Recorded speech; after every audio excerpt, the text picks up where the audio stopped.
Nous vous donnons un accès exclusif au service des urgences d'un hôpital. Voyons qui est notre premier patient. À Manchester, Akrima, 11 ans, est arrivé à l'hôpital avec un bras en écharpe. Je crois que mon bras est cassé. Alors tu es au bon endroit. Mais comment est-ce arrivé? Akrima était à l'école, au cours de sport, sa classe faisait de la gym, et lui s'apprêtait à réaliser une acrobatie de folie. Porté par un élan olympique, Akrima a couru vers la Grèce, s'est élancé dans les airs et a atterri sur les 2 pieds. Un 10 parfait, avant de perdre soudain son équilibre et de tomber au sol juste sur le bras. Aïe! Au moins, ça n'a pas l'air si grave. Ah, c'est l'autre bras. Ça n'a pas l'air d'aller fort. Heureusement, voici le docteur Nicolas Penrose pour s'occuper de toi. Ah, il m'a l'air tout tordu ce bras, non? J'ai juste regardé rapidement sous l'écharpe et on dirait que son bras n'a pas la forme normale en fait. Il est tordu. Il a la forme d'une banane. J'ai bien entendu? D'une banane. Waouh, le bras d'Akrima a une forme de banane. Regardez mon bras bien droit, mais le sien décrit cette courbe et il est un peu lâche à ce niveau-là. Il se pourrait qu'un os soit en effet cassé. Allons vérifier ça. Direction la radiologie. Et en effet, on dirait une banane. C'est bon, c'est fini. Docteur Nicolas va nous donner son diagnostic. En gros, il s'est cassé les 2 os de l'avant-bras. Waouh, un doublé. Ces 2 os devraient être bien droits et pointés dans la même direction. Mais là, ils sont tordus et cassés au milieu. Ces radios sont très impressionnantes. Mais ça l'est encore plus en vrai. Ce bras est... Ouh, tu vois, il est tordu. Le type de fracture que présente Akrima va nécessiter une opération pour la soigner, sinon les os ne prendront pas leur place naturellement et on ne voudrait pas qu'il garde ce bras en forme de banane pour toujours. On m'a dit que sans cette opération, les os ne se remettraient pas dans la bonne position et je ne pourrais plus utiliser ma main normalement. Akrima ne saute pas de joie, mais grâce à cette opération, son bras fonctionnera parfaitement bien. On reviendra prendre de ses nouvelles plus tard.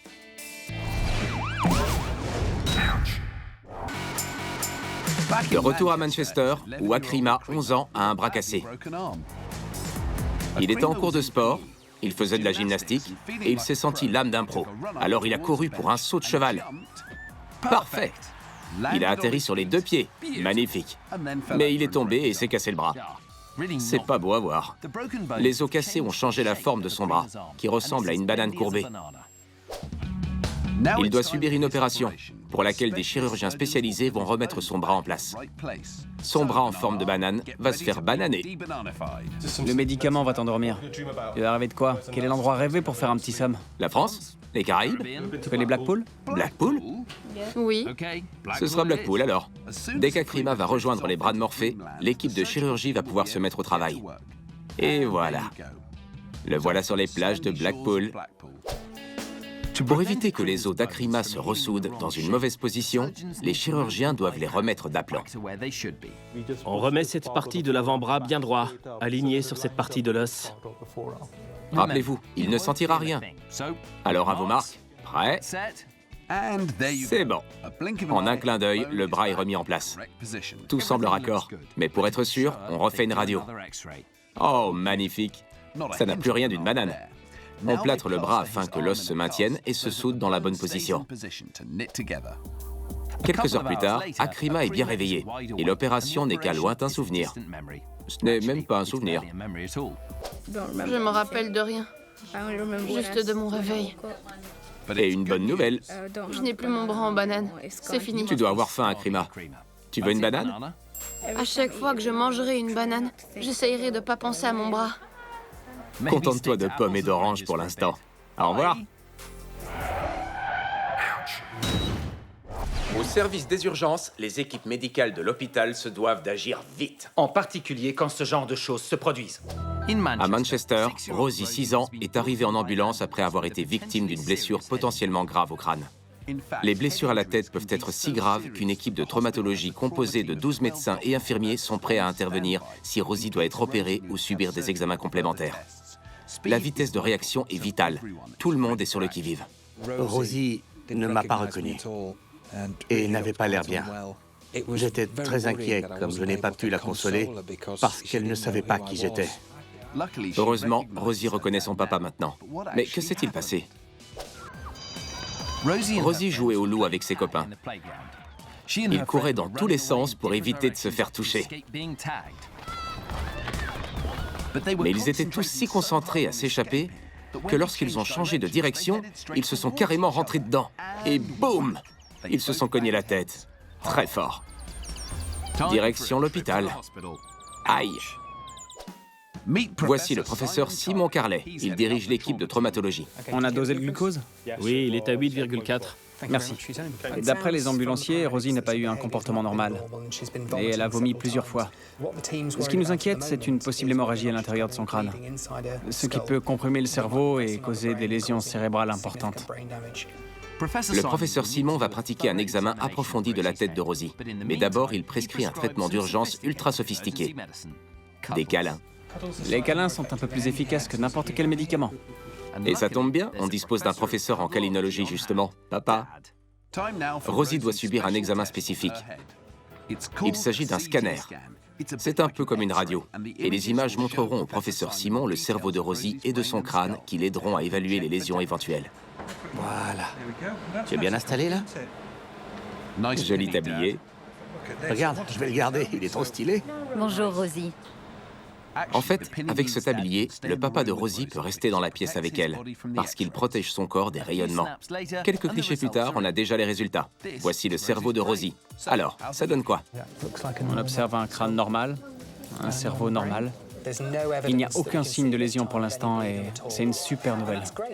Oui, c'est un soulagement pour la maman et le papa de Rosie. Et cela signifie que son malaise est dû à une commotion cérébrale. À l'intérieur de la tête, le cerveau est entouré d'un liquide qui le protège. Mais parfois, quand on reçoit un gros coup sur la tête, le cerveau bouge un peu et se cogne contre les parois du crâne. Ce qui peut entraîner une confusion, un malaise et faire se sentir mal. Dans le cas de Rosie, ces symptômes disparaissent rapidement. Et après quelques heures de repos, regardez comme ça a changé. Je me sens bien. Oui, croyez-le ou non, c'est la même petite fille. À nouveau elle-même et prête à quitter Je l'hôpital. rentre à la maison. Ça a été une sacrée mésaventure pour Rosie et sa famille. Mais grâce à l'équipe de choc de traumatologie, elle est à nouveau sur pied. Au revoir, Rosie. Aux urgences de l'hôpital de Manchester, les docteurs et les infirmiers sont prêts pour leur première patiente. Rachel, 6 ans, présente une entaille à la main sous son gros pansement. Je me suis coupé la main avec du verre. Après s'être blessée avec du verre, elle a peut-être l'air calme, mais attention. Tu m'étonnes. Comment est-ce arrivé? Rachel jouait au foot avec sa sœur dans le jardin. Les voilà en vue satellite. Rachel détenait le ballon, sa sœur a tenté un tacle, la foule nombreuse dans les tribunes s'est enflammée. Sympa le stade. Ouh, le morceau de verre caché dans l'herbe. Superbe contre et quelle touche de balle! Rachel gagnait du terrain, mais soudain, la catastrophe. Rachel a glissé et a atterri pile sur le morceau de verre brisé. Oh, monsieur l'arbitre. Aïe. C'est très profond, une grosse coupure juste ici. Il vaut mieux faire examiner cette grosse coupure. Voici le docteur Thomas Clark sur le banc des remplaçants. Nous sommes spécialistes des blessures de la main. C'est pour ça que vous êtes là. On va déterminer la gravité de sa blessure et vérifier qu'aucune fonction de la main n'a été touchée. Oui. Après l'examen, on verra si elle doit se faire opérer. Le docteur Thomas retire le pansement. Si vous êtes sensible, ne regardez pas. Même Rachel ne veut pas regarder. Pourtant, elle l'a déjà vu. D'abord, le docteur Thomas vérifie que le bout de verre n'a pas entaillé d'artère. Les artères acheminent le sang jusqu'aux mains et si elles sont endommagées, Rachel pourrait perdre ses doigts. Le meilleur moyen de s'assurer que le sang afflue bien vers la main, c'est en appuyant sur les doigts. Ils deviennent blancs et ensuite la couleur revient, donc tous ses doigts vont bien. Bonne nouvelle! Le docteur Thomas doit maintenant écarter toute lésion nerveuse. Les nerfs envoient les messages du cerveau vers les autres parties du corps et vice-versa. C'est un peu comme une ligne téléphonique entre le corps et le cerveau. Allô? C'est très dangereux s'ils sont endommagés, parce qu'alors le cerveau ne saurait pas si une partie du corps était blessée. Allô, il y a quelqu'un? Tu vas essayer de faire ça. Dans les doigts. Bien. Non, elle n'y arrive pas. Ça te fait mal? C'est douloureux. À l'examen de la main de Rachel, j'ai remarqué que certains mouvements sont plus faibles avec sa main blessée qu'avec l'autre. La seule façon de comprendre est l'opération pour que les chirurgiens trouvent le problème. Grâce à l'opération, on verra les dégâts aux structures de sa main. Sans ça, elle pourrait bien avoir des séquelles à l'avenir. Nous reviendrons prendre des nouvelles de Rachel et de sa main avec le docteur Thomas. Revenons à Manchester prendre des nouvelles de Rachel, 6 ans, qui s'est blessée à la main. Rachel jouait au foot avec sa sœur dans le jardin et la foule s'est enflammée. Les voilà. Rachel a glissé et a atterri pile sur le morceau de verre brisé. Sa plaie étant très profonde, il faut l'opérer pour s'assurer que ses mouvements ne seront pas altérés. Son papa lui explique pourquoi ça peut être grave. Quand tu joues sur la console, tu ne pourras pas bien bouger tes doigts. Après l'opération, tu pourras jouer à nouveau. On va pouvoir commencer l'opération, Rachel? Je suis prête. Une fois Rachel endormie, l'équipe de chirurgie examine la blessure et découvre que le morceau de verre a coupé le muscle et le nerf qui lui permettent d'avoir des sensations dans 2 de ses doigts. Mais elle a eu de la chance finalement parce qu'il est passé à 1 mm d'un autre nerf très important. Les médecins soignent la blessure et quand elle aura guéri, Rachel sera comme neuve. Après son réveil, Rachel prend une grande décision. Je ne vais pas jouer au foot pendant un moment. On dirait qu'elle lève le pouce. Ouais, on voit son pouce. Les médecins lui ont donné le feu vert pour rentrer chez elle. Après l'opération, Rachel s'est parfaitement bien remise et peut utiliser sa main normalement. Oh, attention les doigts. Le personnel médical est toujours prêt à affronter l'inattendu. Voyons comment il s'occupe de notre premier patient. À Manchester, Rhys, 13 ans, arrive aux urgences pédiatriques avec un visage bien amoché. Je me suis râpé le front, le nez et la lèvre supérieure. Tu peux répéter? Comment tu fais pour parler? C'est dur de sourire parce que mes lèvres sont gonflées et je peux pas les bouger. N'essaye pas de bouger, Rhys. Mais comment tu as pu en arriver là? Revenons sur les événements. Sympa les ballons. Rhys fêtait l'anniversaire de son cousin au skatepark. Il était en train de faire des figures devant un public admiratif et il a décidé d'épater la galerie. C'est plutôt raide. Joli stade aussi. Pas de pression, Rhys. Il s'élance, mais la pente est si raide qu'il essaie de s'arrêter. Il serre les freins, trop fort, et part la tête la première par-dessus le guidon. Oh oh, adieu le vélo. Oui, il part en vol plané avant de retomber sur le visage. Aïe. Heureusement, Rhys portait un casque, et ses blessures sont plus spectaculaires que graves. Mais ça reste gênant. C'est dur de manger parce que ma langue est très enflée. Bon, tu peux oublier les burgers pendant quelques temps, on dirait. Rhys a été soigné juste après l'accident, mais il est de retour à l'hôpital pour vérifier ses blessures et savoir s'il aura besoin de soins. Et l'homme de la situation est le professeur Kevin McWay-Jones. On va d'abord enlever ses pansements, bien examiner ses plaies pour s'assurer qu'elles ne sont pas infectées, et décider ensuite des pansements qu'il faudra remettre, et si une opération est nécessaire tout de suite ou si ça peut attendre. Mais tout d'abord, l'infirmier Michael doit retirer les pansements. Je vais enlever tes pansements pour voir comment c'est dessous. D'accord? Même si ce n'est pas beau à voir, les gonflements font partie du processus de guérison. Quand vous vous blessez, des substances chimiques sont émises et font gonfler les vaisseaux sanguins.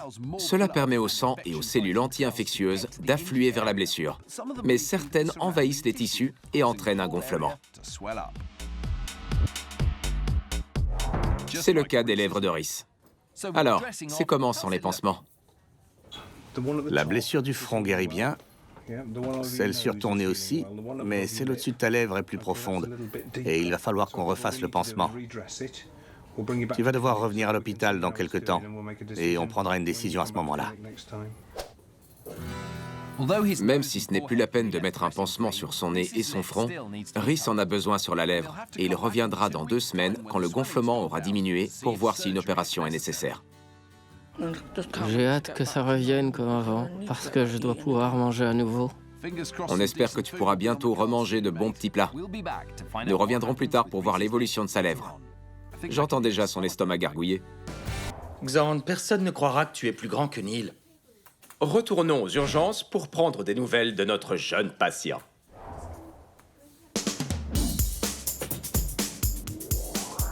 Direction les urgences, où Rhys, 13 ans, s'est présenté avec un visage bien amoché après un accident de vélo. Je me suis raflé le front, le nez et la lèvre supérieure.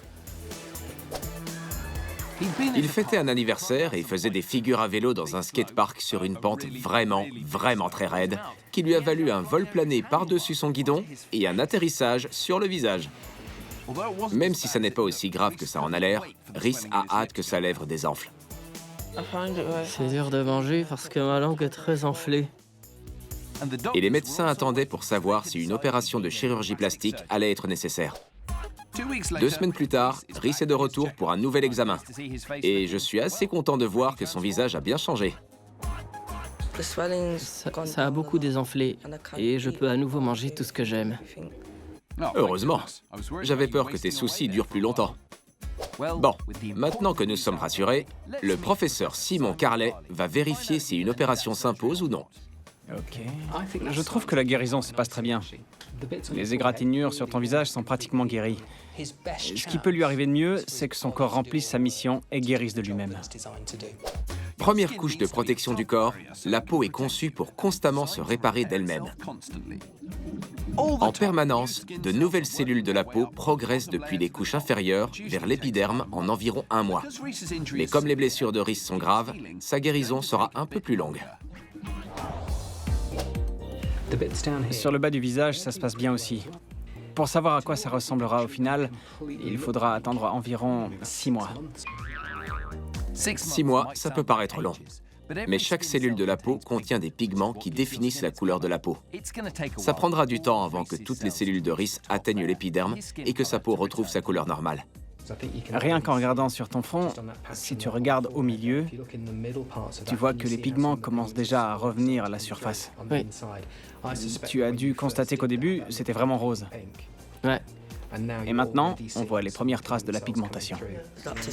Le médecin a dit que la guérison se passait bien et qu'on voyait ma peau commencer à retrouver sa couleur d'origine. La guérison de Rhys se passe bien et il n'aura peut-être pas besoin d'être opéré. Je sais qu'on a évoqué la chirurgie plastique, mais je pense que pour le moment, ça n'est pas nécessaire. Je suis surprise de voir que ça guérit aussi bien. Le corps humain est plutôt bien fait. Je suis content de ne pas avoir à me faire opérer. Honnêtement, tu vas pouvoir remonter assez vite sur ton vélo. Tout va bien, Rhys. Mais vas-y doucement avec ton vélo.